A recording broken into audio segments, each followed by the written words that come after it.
On produit moins de véhicules en France depuis quelques années maintenant. Dans une interview aux Échos, Emmanuel Macron estime que les difficultés de l'industrie automobile française existent depuis plusieurs années. Il dit que ce n'est pas dû à la transition vers l'électrique. La transition vers l'électrique, au contraire, sera l'occasion de relancer une filière sur de nouveaux objectifs. C'est ce qu'il pense. Il a fait des propositions, je vous les ai données tout à l'heure. Clément Moulizon, bonjour. Bonjour. Merci d'être avec nous. Vous êtes délégué général de l'Association nationale pour le développement de la mobilité électrique. Prenons ensemble Oyana, qui est à Saint-Jean-Pied-de-Port, dans les Pyrénées-Atlantiques, un auditeur qui va intervenir. Bonjour Oyana. Bonjour. Merci d'être avec nous. Merci pour votre émission. Je vous en prie, Oyana. Qu'est-ce que vous vouliez dire ? Alors moi, ce que je voulais dire, c'est que d'un côté, on incite les gens à acheter des véhicules électriques. Oui. Et de l'autre, on veut nous faire des coupures d'énergie pour économiser l'électricité.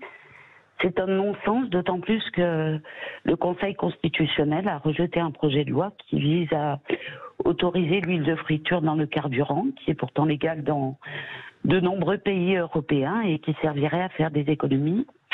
Et également diminuer les rejets de CO2. Alors, voilà, vous ne comprenez pas qu'on nous dise d'un côté on manque d'électricité et que de l'autre côté on encourage le véhicule électrique. Alors complètement, je ne comprends pas du tout. Bon, alors Clément Moulizon, que répondez-vous à Oyana ? Alors effectivement, je comprends tout à fait cette question, surtout à l'approche de l'hiver où on nous parle de plus en plus de sobriété énergétique. D'abord, rappeler que la voiture électrique, elle consomme bien moins d'énergie, elle a un rendement très important. Et surtout, nous, on a fait des projections avec le réseau de transport d'électricité jusqu'à 2035. On est parfaitement en capacité d'accueillir les véhicules électriques sur le réseau. Là, à très court terme, parce qu'on a une conjoncture qui est particulière, il sera possible, en cas de tension très importante, de demander à décaler sa recharge. C'est aussi tout l'avantage de la voiture électrique, c'est qu'on n'est pas obligé de la recharger à des heures précises. On peut décaler d'1 ou 2 heures pour laisser passer un pic de consommation. C'est-à-dire, décaler sa recharge, ça veut dire que on choisit des heures où ça coûte moins cher. Par exemple, typiquement, on se recharge aujourd'hui essentiellement à domicile. Vous rentrez de chez vous vers 18h, vous vous branchez, c'est là où il y a le plus de consommation. Eh bien, vous pourriez décaler de 1 heure, 2 heures, 3 heures. Clément Moulizon, décaler c'est très bien, mais pardon, si on manque d'électricité, on a beau décaler, on manquera d'électricité. Non, parce que justement, là où on décale, c'est les moments où il y a moins de demandes en électricité. Donc, on n'aura pas les mêmes difficultés à se fournir. En plein milieu de la nuit, vous n'avez pas de problème d'approvisionnement en électricité. On n'a pas d'approvisionnement. Oyana, vous voulez ajouter quelque chose, j'en suis sûr. Oui. Allez-y. Oui. Au niveau du coût énergétique, on nous dit que ça coûte de plus en plus cher, donc pourquoi encourager à faire des véhicules électriques? Et je redis que les autres solutions qui sont écologiques sont refusées parce qu'elles ne rapportent pas d'argent. Donc moi, je trouve ça complètement ahurissant. Voilà. Clément Moulizon. Oui, alors on nous parle, vous nous parlez du prix à venir. Je vous invite déjà à regarder le prix à la pompe sur les énergies fossiles. En fait, on se rend bien compte aujourd'hui que l'électrique reste une solution plus économique. C'est un budget carburant divisé par 2 ou 3. Et malgré les augmentations que l'on connaît sur le marché de l'électricité, qui sont conjoncturelles, on a un véhicule qui restera plus économique. Par contre, et c'est notamment en ce sens qu'il y a eu des annonces du président Macron, il va y avoir peut-être besoin d'un petit coup de main à très court terme pour faire face à cette crise. Bien, merci Oyana. Clément Moulizon. Petit coup de main, très bien. Alors je regarde d'abord la production des batteries. Autonomie sur la production des batteries à l'horizon 2027. Aujourd'hui, les batteries des véhicules électriques sont fabriquées essentiellement en Chine. Clément Moulizon. Oui, tout à fait. Et c'est pour ça que depuis plusieurs années, on travaille sur l'Airbus de la batterie, à savoir de développer une filière européenne de la batterie, que ce soit sur sa fabrication et sur son recyclage. Dans 4 ans, autonomie. On n'achètera plus une batterie chinoise. Alors, à ma connaissance, j'ai pas vu parler d'autonomie, mais c'est ce que dit le président de la République. Pardon, autonomie sur la production des batteries à l'horizon 2027. Eh ben, écoutez, je vais faire confiance au président. Moi, ce que j'ai retenu, et effectivement c'est important, c'est 1 million de véhicules fabriqués en France en 2027, 2 millions en 2030, et c'est parfaitement cohérent avec les stratégies des constructeurs qui ont annoncé passer au 100% électrique à 2030.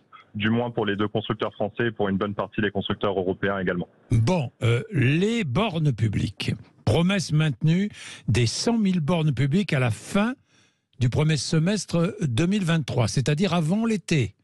Avant l'été. Où est-ce qu'on en est, Clément Molison? Les bornes publiques, hein, je dis. Oui, les bornes publiques.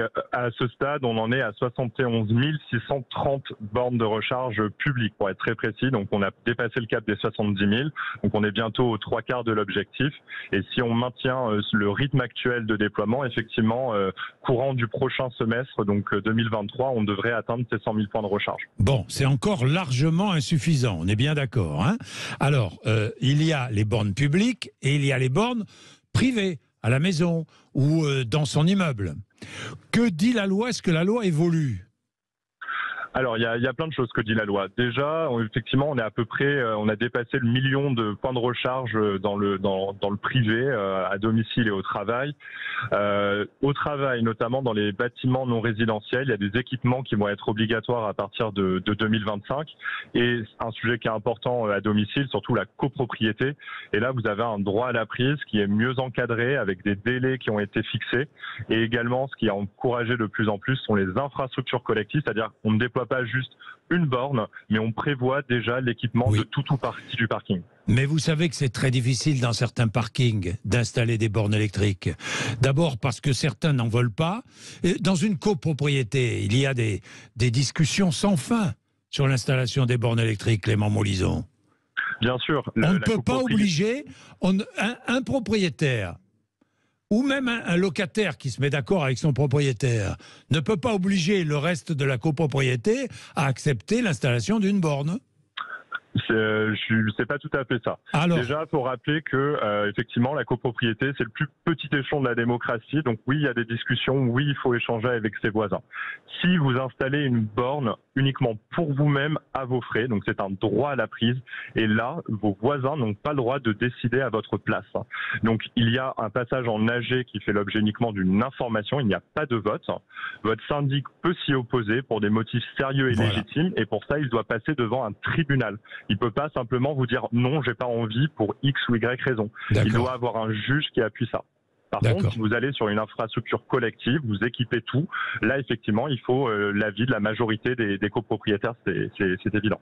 C'est évident, ouais. Donc il y a encore des freins à l'installation de bornes. Bien sûr, il y a encore des freins et c'est notamment du point de vue financier qu'il y a un frein important. Et nous, on a un programme de financement qui s'appelle Advenir, qui existe depuis 2016, qui est encadré par le ministère de la Transition énergétique. Et là, on vient de dépasser les 100 000 points de charge financés, notamment en copropriété. Combien ça coûte un point de charge ? Alors un point de charge en copropriété, il faut compter autour des 2 000 €. Il va y avoir un léger surcoût parce que vous allez peut-être avoir un chemin de câble ou avoir un peu de génie civil selon là où est votre place. Et vous prenez en charge combien sur ces 2 000 €? Nous, on prend en charge la moitié des coûts d'installation. Donc 1 000 € quoi. C'est ça. Vous prenez en charge 1 000 € sur les 2 000. Bon, et si j'ai une petite maison et que j'ai envie d'installer une borne, ça me coûte combien ?